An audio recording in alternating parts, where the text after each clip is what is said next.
This is the Refrigerant Capillary Tube Interactive Calculator, which determines mass flow rate, tube dimensions, and flow conditions for refrigeration system capillary tubes. Let's explore the input fields. First, select your calculation mode from 6 options. Calculate mass flow rate, calculate required tube length, calculate required tube diameter, calculate pressure drop, calculate exit quality, or analyze choked flow conditions. I'm using calculate mass flow rate.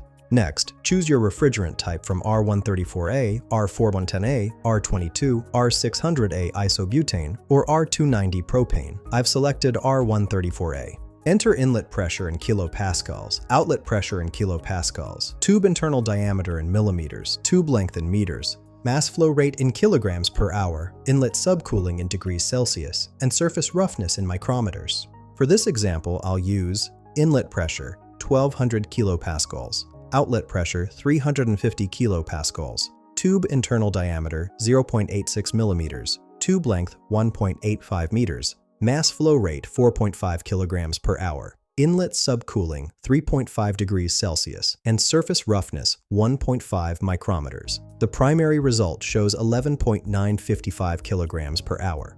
Additional outputs include Reynolds number at 25213, friction factor of 0.02855, indicating turbulent flow regime, exit quality at 39.79%, velocity of 4.764 meters per second, pressure ratio of 0.292, and flow status showing likely choked. This tool helps engineers optimize capillary tube designs. Find the link in the description below.